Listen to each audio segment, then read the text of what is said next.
Dear Love, ako si Antoinette, isang single mom. Masasabi ko na biniyayaan ako ng marangyang buhay.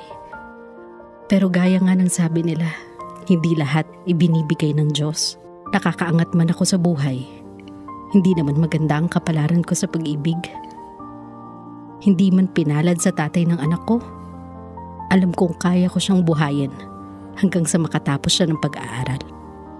Pero ang masaklap, binigyan ako ng pagsubok na unti-unting umuubos ng aking lakas. May sakit ako na hindi ko alam kung paano ko kakayanin. Meron akong muscular dystrophy, MD. Simpleng pangangalay lang ang akala ko nung una. Hanggang sa isang araw, hindi ko na mabuksan ang takip ng bote ng tubig. Nahirapan akong lumakad hanggang hindi ko na kayang pumunta ng banyo nang walang umaalalay. Ang mas masaklap sa kondisyon ko ay ang paunti-unti kong kawalan ng kakayahang gawin ang mga bagay na dati kong nagagawa. Hindi ko naman masabing malas ako dahil sa kabila ng nangyari sa akin. Dumating si Christopher sa buhay ko. Isang doktor. Hindi lang basta doktor. Isa siyang espesyalista para sa karamdaman na mayroon ako. Kahit kami ay nagmamahalan, hindi ko inabuso ang pagiging doktor niya. Binabayaran ko pa rin siya sa bawat check-up, therapy at treatment na ginagawa niya para sa akin. Respeto na rin sa propesyon niya. At higit sa lahat, ayokong isiping nasa tabi ko lang siya dahil sa awa. Maalaga, matalino, at mahaba ang pasensya ni Christopher. Gaya ng pagtanggap niya sa aking sitwasyon, tinanggap din niya ng buong puso ang anak kong si Jonathan. Siguro, ganito talaga ang tunay na pagmamahal. Hindi ito nagtatapos sa kung ano lang ang kaya mong ibigay. Hindi ito tungkol sa pagiging perpekto. Dahil kahit anong estado mo sa buhay, kahit anong sakit ang dumapo, tatanggapin ka pa rin ng taong tunay na nagmamahal sa iyo. At ngayon, kahit mahirap tanggapin ang pagdating ng araw na baka hindi ko nakayaning tumayo mag-isa, hindi ko nararamdaman ang pangamba dahil panatag akong kahit kailan. Hindi ako iiwan ni Christopher.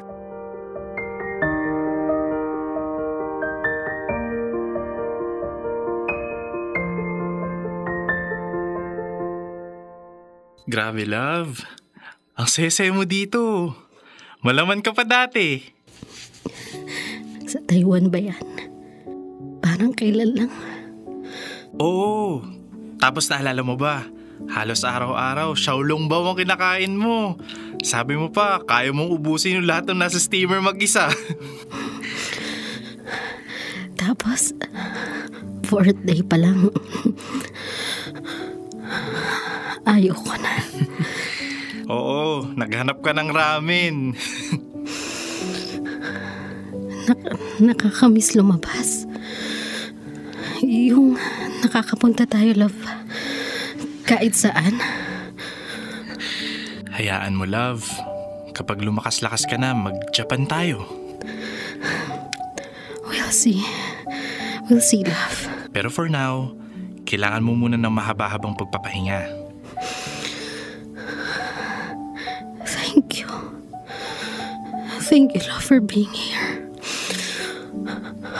Kahit busy ka, kahit alam kong pagod ka na. Siyempre naman, ikaw ang top priority ko, love. Medyo nakakapagod lang physically, pero kayang-kayang tiisin para sa'yo. Hindi ka ba kailangan sa ospital? Sige na. Andito naman si Yaya at si Jonathan para umalalay sa akin eh. Love, sigurado ka ba? Kanina pa kita napapansing hirap huminga. Love, kaya ko pa naman. Bilib talaga ako sa tapang mo. Dahil kailangan ko. Baka isang araw magising ka na lang, ha? Napapagod ka na sa akin. Love, anong sinasabi mo? Hindi mangyayari yun. Minsan, nahihiya na ako. Kasi hindi na kita matulungan. Kahit sa simpleng bagay. Ang mahalaga, andito ka. Sapat na yun para sa akin. Para mahalin kita. I love you.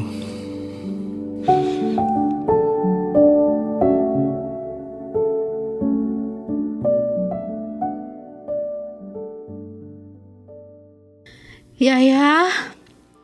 Wala pa ba si Christopher? Ay, madam, hindi po dumating si sir. Sige, salamat. Gusto niyo po bang tawagan ko si sir? Hindi na. Ako na lang. Sige po, madam. Aakyat na po ako. Tawagin niyo na lang po ako kung may kailangan kayo. Salamat, Yaya. Ilang araw nang hindi dumadalaw si Christopher. Hello, love. Kumusta? Love, I'm so sorry. Hindi kita nadalaw. Sobrang hectic sa ospital. Hindi ko na rin na-check kung okay ka. Kamusta naman yung pinadala kong nurse? Okay naman. Inaalagaan naman ako ng maayos, pero syempre, iba pa rin kapag ikaw yung nandito. I know. I'm so sorry talaga. Pero promise, babawi ako sa'yo. It's okay, love. Naiintindihan ko naman. Kailan ka kaya makakapunta dito para makapagsabi ako kay Namanang na magluto ng paborito mong chicken Alfredo? I'm not yet sure. I'll update you. Pwede namang surprise. Diba, you love surprises? Dr. Christopher, where are you? Sino yun, love? Love. Wait lang Call of Duty. Tatawagan kita mamaya. I love you.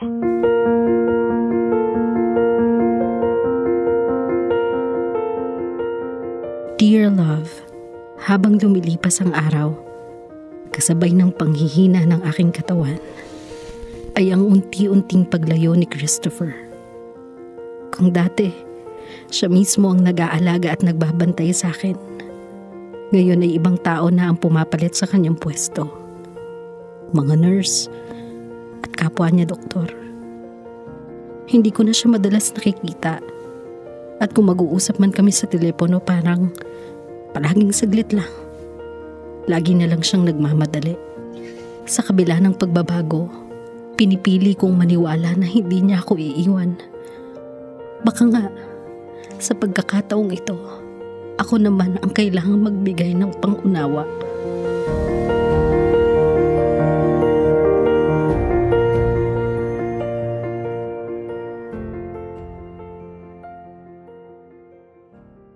Anak, Jonathan, pwede mo bang itanong kay Yaya kung dumaan ang Daddy Christopher mo? Ma, nakailang tanong na ho ako. Hindi po siya dumaan. Ganun ba? Pwede mo bang bilinan si Yaya na magsabi agad sa akin kapag nandito na si Christopher? Ma, sa tingin ko hindi na siya darating. Jonathan, huwag ka namang ganyan sa Daddy Christopher mo. Bakit ba ipinipilit mo ang sarili mo sa taong halata namang hindi ka gusto? Sa taong walang interes sa'yo? Tinanggap ako ni Christopher kahit may sakit ako. Tinanggap niya ako ng buong-buo, Jonathan.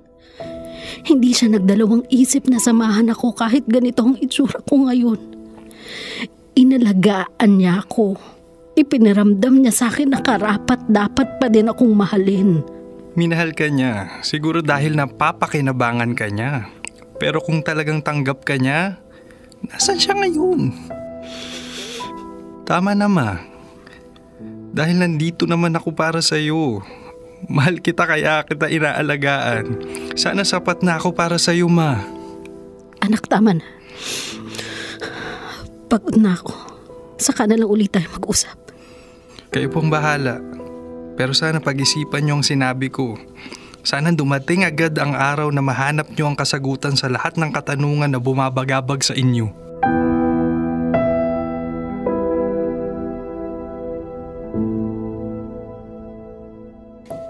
Dear love, dumaan ang mga araw. Wala akong natanggap na update mula kay Christopher. Tumindi yung pangamba sa dibdib ko. Baka tama nga ang anak ko. Baka tama nga si Jonathan. Pero pilit kong kinukumbinsi yung sarili ko. Hindi ako dapat mawalan ng pag-asa. Hanggang sa isang araw, isang text message ang natanggap ko. Antoinette, pasensya ka na at hindi ko ito masasabi ng personal. Pero aaminin ko na, bilang respeto sa'yo bilang tao. Maraming salamat sa pagtanggap mo sa akin bilang nobyo mo. Kahit sa sandaling panahon lang, naramdaman ko ang tunay na pagmamahal mula sa'yo. Pero Antoinette, napagod ako. Nahirapan akong mahalin ka dahil sa sitwasyon mo. Unti-unti kong nakita ang future natin. Kataaminin ko, hindi ko nagustuhan ang nakita ko. Kaya humihingi ako ng pangunawa at kapatawaran. Hindi na kita kayang pasanin. Nakilala ko si Isa. Isa ring doktor. Nahulog ako sa kanya, Antoinette. Nakita kong magiging maganda ang kinabukasan ko nakasama siya. I'm sorry kung nadawag akong ipaalam sa'yo na nawawalan na ako ng pag-asa sa atin. Pero Antoinette, huwag mo sanang iisipin na hindi kita minahal. Lahat ng pinakita ko sa'yo nung una tayong magkakilala ay totoo. Tinanggap kita sa kabila ng iyong karamdaman. Kahit pati ang anak mo si Jonathan. Pero Antoinette, umasa ako. Umasa ako na baka maging maigi ang pakiramdam mo. Pero hindi ko na kayang tiisin na sa panaginip ko na lang makikita ang magandang kinabukasan para sa atin. Sinasabi ko ito sa'yo dahil ayaw ko nang magpanggap pa. Ayaw kong paasahin ka. Ayaw kong ipagdamot sa'yo ang katotohanan. Ipagdarasal ko pa rin ang iyong paggaling. Paalam. Ma? I'm sorry. Anak, I'm so sorry. Huwag po kayong mag-sorry. Wala po kayong kasalanan. Salamat. Dahil kahit ganito yung sitwasyon ng mama mo, nandito ka palagi para protektahan ako. Dahil kung ako man ang nasa kalagayan nyo, paniguradong mas higit pa sa ginagawa ko ang kaya nyong ibigay para sa akin. Sino pa ba magdadamayan sa mundong punong-puno ng pagsubok kundi tayo lang? Jonathan, nagpapasalamat ako sa Diyos dahil ikaw ang ibinigay sa akin bilang anak. Ikaw talaga ang nagparamdam ng walang hanggang pagmamahal sa akin. Sorry. Dahil kung kani-kanino ko humahanap ng pagkalinga, habang nasa tabi ko na yung tunay na nagpabago ng buhay ko. Anak, patawarin mo ko. Dahil baka hindi ko na makita pa yung pagkakaroon mo ng sariling pamilya. Kaya ngayon pa lang, sinasabi ko na sa'yo, I'm so proud of you.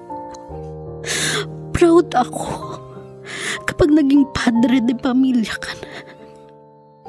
Dahil paniguradong mamahalin mo sila nang walang hanggan.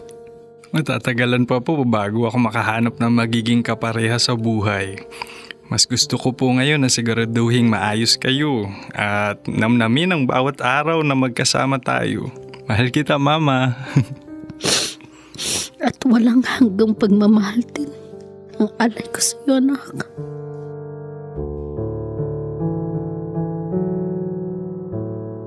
Dear love, minsan sa sobrang pangungulila natin sa isang taong hindi para sa atin, hindi natin namamalayan na may isang tao pa lang na isasantabi na matagal nang nagpapahalaga, nagmamahal, at kailanman hindi mangiiwan. Madami mang pagsubok ang dumating sa aking buhay. Malaki pa rin ang pasasalamat ko sa may kapal. Hindi man maganda ang aking kalusugan at masaklap man ang bawat kinahahantungan ng aking buhay pag-ibig. Biniyayaan naman niya ako ng isang anak na may malawak na pangunawa.